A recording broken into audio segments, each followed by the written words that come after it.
Comedian Sunil पाल के kidnap और फिरौती के मामले में पुलिस ने खुलासा कर दिया है। गैंग का मास्टरमाइंड अर्जुन कर्णवाल गिरफ्तार कर लिया गया है। अपहरण में इस्तेमाल स्कॉर्पियो कार भी बरामद कर ली गई है।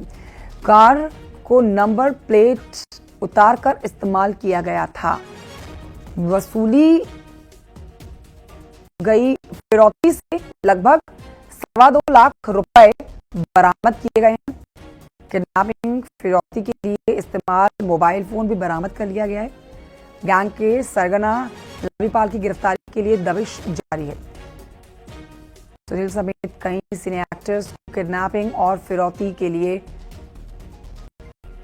पहले ही धमकाया जा चुका है।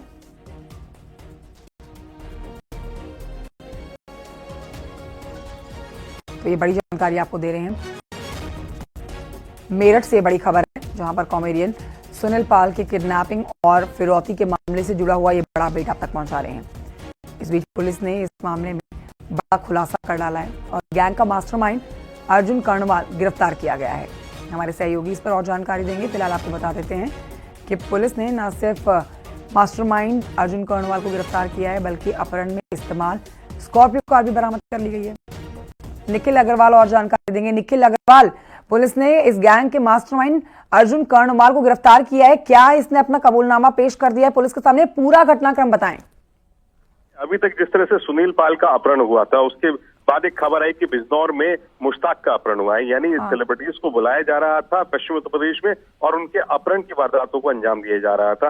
इस मामले में मेरठ पुलिस ने एक बड़ा खुलासा किया है। इसमें अर्जुन कर्णवाल को गिरफ्तार कर लिया गया है। उसे मेरठ के लालकुटी थाना में रखा गया है और बताया जा रहा है कि इस्तेमाल जो फिरौती में इस्तेमाल की गई मोबाइल थे वो भी बरामद किए गए हैं, गाड़ी थी वो भी बरामद की गई है और इसके अलावा जो रकम थी उसको भी बरामद कर लिया गया है। लेकिन इस पूरे गैंग का जो मास्टरमाइंड है वो लवी बताया जा रहा है। अर्जुन कर्णवाल ने अपने बयान में ये कहा है कि लवी टास्क देता था और मैं उसके टास्क को अप्लाई करता था। यानी वो एग्जीक्यूशन में तो था, लेकिन जो प्लानिंग थी वो लवी की थी। अभी लवी पुलिस के हाथों से बाहर है, उसकी तलाश में दबिशें दी जा रही है और लगातार इस मामले में सिलसिलेवार कर रही है। आगे भी उम्मीद है कि कई ऐसे खुलासे होंगे जो ये पूरी घटना को खोल के रखेंगे कि आखिरकार कैसे ये शिनाख्त करते थे कि इसका अपहरण करता है, इसको अवार्ड फंक्शन के नाम पे बुलाना है और इससे फिरौती वसूलनी है। तो ये पूरी प्लानिंग का जो मास्टरमाइंड था वो लवी था, अभी तक के जो बयानों में सामने आ रहा है। लेकिन पुलिस इस मामले में अभी अपना पक्ष रखेगी और ये बताएगी कि और किन किन लोगों पे डाउट है, राहुल सैनी कहाँ है और बाकी लोग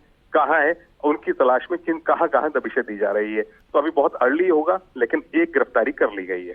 शुक्रिया आपका जानकारी के लिए निखिल अग्रवाल। अगली खबर बहराइच से है, जहां पर अवैध कब्जे पर प्रशासन का बुलडोजर चला है। दुकानदारों ने रोड की जमीन पर कब्जा कर रखा था। इसके चलते शहर में जाम लगता था। पुलिस और नगरपालिका के कर्मचारियों की मौजूदगी में कार्रवाई की गई।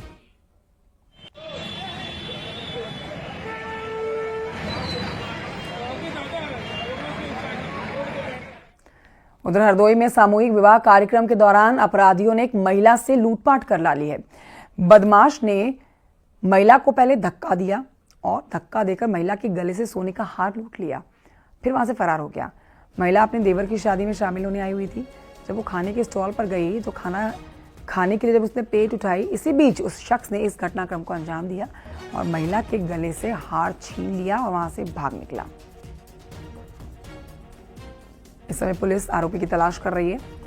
लेकिन हैरानी की बात यह है कि जिला प्रशासन और भारी पुलिस फोर्स के बीच में अपराधी ने इस घटना को अंजाम दिया है, जबकि इस कार्यक्रम में 2 मंत्री भी मौजूद थे। मेरे देवर की शादी थी, हम इसीलिए आज हम खाना लेने गए थे स्टॉल पे, किसी ने पीछे से नोच लिया, मुझे आगे धक्के दिया। पूरी कितने का था? हार कितने का था? हार मेरा सर यहाँ पर की बात है, यहीं अभी कितनी देर हो गई? 20-30-40 मिनट से ऊपर नहीं हुआ है। डिप्टी सीएम ब्रजेश पाठक ने अयोध्या में हनुमानगढ़ी जाकर दर्शन पूजन किए हैं। साथ ही उन्होंने हाईवे पर जनोरा स्थित एक होटल का उद्घाटन भी किया है। बाद में आपको बताएं कि मीडिया से बात करते हुए ब्रजेश पाठक ने कहा है कि मिल्कीपुर में जब भी उपचुनाव होंगे बीजेपी की जीत तय है। उन्होंने कहा कि हनुमानगढ़ी में दर्शन पूजन करके प्रदेश के कल्याण और विकास के साथ लोगों के हित के लिए कामना की है। प्रदेश के कल्याण के लिए, लोगों के हित के लिए प्रदेश के डेवलपमेंट के लिए हमने प्रभु के चरणों में कामना की है और मिल्कीपुर में जब भी चुनाव घोषित होगा भारतीय जनता पार्टी ही जीतेगी। उधर बलिया में एक मंचले ने हाथ में तख्ती लेकर थाने पर जाकर सरेंडर कर दिया। तख्ती पर लिखा था कि मैं आज के बाद किसी भी लड़की या फिर महिला पर फब्तियां नहीं कसूंगा। मौके पर मौजूद पुलिसकर्मियों ने उसे हिरासत में ले लिया, आगे की कार्रवाई में जुट गई है। 13 दिसंबर को एक शख्स ने उसके खिलाफ मनियर थाने में शिकायत दर्ज कराई थी। छट्टू प्रसाद उर्फ गोलू स्कूल जाने वाली लड़कियों पर, बाजार जाने वाली महिलाओं पर कमेंट्स करता था। अब हाथ में माफीनामा लेकर सरेंडर करने पहुंचा ये शख्स।